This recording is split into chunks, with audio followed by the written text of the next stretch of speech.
In this section of the orientation, we will be discussing mandatory reporting and bullying.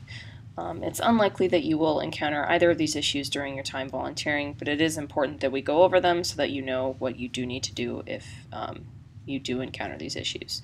For those of you who are unfamiliar with the term, mandatory reporting refers to the fact that if you see a child who is being abused or neglected, you're required by law to report it. We are going to start by discussing mandatory reporting. While it's never pleasant to think about, children in Minnesota are abused and neglected each year. In 2012, over 25,000 reports of maltreatment were investigated, 52 children suffered life-threatening injuries, and 8 children died. 74% of those victims were age 5 or younger. So now we're going to discuss a little bit more of the details of what mandatory reporting is. First, who is a mandated reporter? A lot of people are mandated reporters. Any professional or volunteer who works with children or families, especially those who work in any of these fields. So as a volunteer with Accelerate Northfield, you are a mandated reporter. You may remember that earlier in the orientation we discussed maintaining student confidentiality and how important that was. If you suspect abuse, or if the student tells you something where harm will come to themselves or someone else, you are required to break confidentiality and to report it, share it with someone else, and get help from someone else. And that someone else will usually be a school staff member. There are 3 types of abuse that must be reported. Physical abuse, which includes threats or mental injury, sexual abuse, and neglect. Neglect is the most common form of abuse reported in Minnesota. 60% of reports in 2012 were of instances of neglect. Neglect includes inadequate food, clothing, shelter, or lack of medical care. It also includes a lack of supervision or abandonment. So, when do you report? You report if the abuse or neglect is currently happening or if it has happened within the past 3 years. The reporting procedure is that you immediately make a verbal report, and you need to make that verbal report within 24 hours. And you do that by telling a school staff member or teacher. Then, within 72 hours, you will need to help school staff submit a written report. You will need to provide information and a description of what occurred for this report. You may also need to report to an outside agency, such as the police or the Child Protection Unit, which is a part of the Human Services Department. If you're not sure who to report to, or if you need to report to an outside agency, you should ask school staff. Again, it is highly unlikely that you will encounter a situation where you need to make a report. But if you do suspect abuse or neglect, you are required by law to report it, and you can face serious criminal charges for not reporting.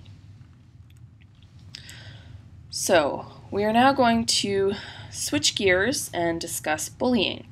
Again, it's unlikely that you'll run into any instance of bullying during your volunteering time, but we do want to make sure we go over the proper procedure for handling it.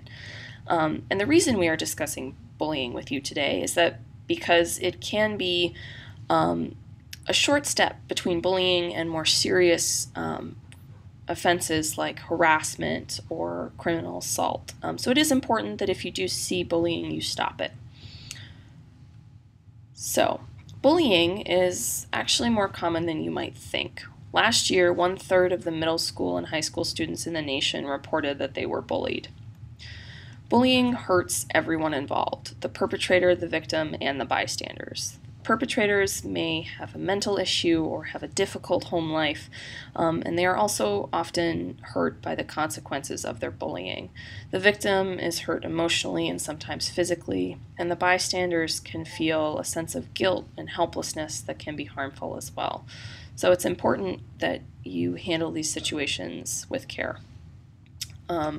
Bullying takes many forms, but there are 4 that are the most common. Physical.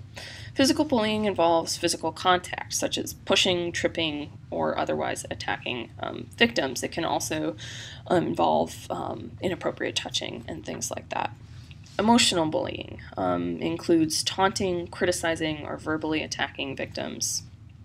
And emotional bullying is also very common online, which leads to our cyberbullying. Cyberbullying occurs online and can include things like posting embarrassing photos, making hurtful anonymous comments on social media, and so on. Sexual bullying can also take many forms. It can be physical or cyber, but it centers around gender or sexuality issues. So examples of sexual bullying include spreading rumors of a sexual nature, inappropriate touching, hurtful comments about appearance, and so on. If you do see an instance of bullying, you should stop it immediately and separate the students. If it's a physical incident and you don't feel able to separate the students, run and get another staff member who can help you. Once you've separated the students, make sure you reassure the victim and make sure they know they're not in trouble at all. Take the names of any students involved, including any bystanders. Also make sure you get the students' teachers' names.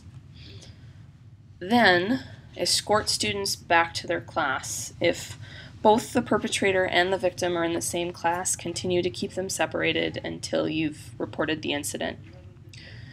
Once you've taken the students back to class, report the incident to their teachers, and the teachers will let you know if they need you to take any additional steps. So, to summarize what we've talked about here, for mandated reporting, as a volunteer in the schools, you are a mandated reporter. There are 3 types of abuse that you must report: physical, sexual, and neglect. You need to report right away within 24 hours, and you report by telling a school staff member. Take further direction from that staff member as to whether you need to report to an outside agency like the police. For bullying, there are 4 main types of bullying: physical, emotional, sexual, and cyber. If you see an instance of bullying while you're volunteering, make sure you stop it right away. Separate the students, take their names, including those of any bystanders, and report the incident to teachers right away.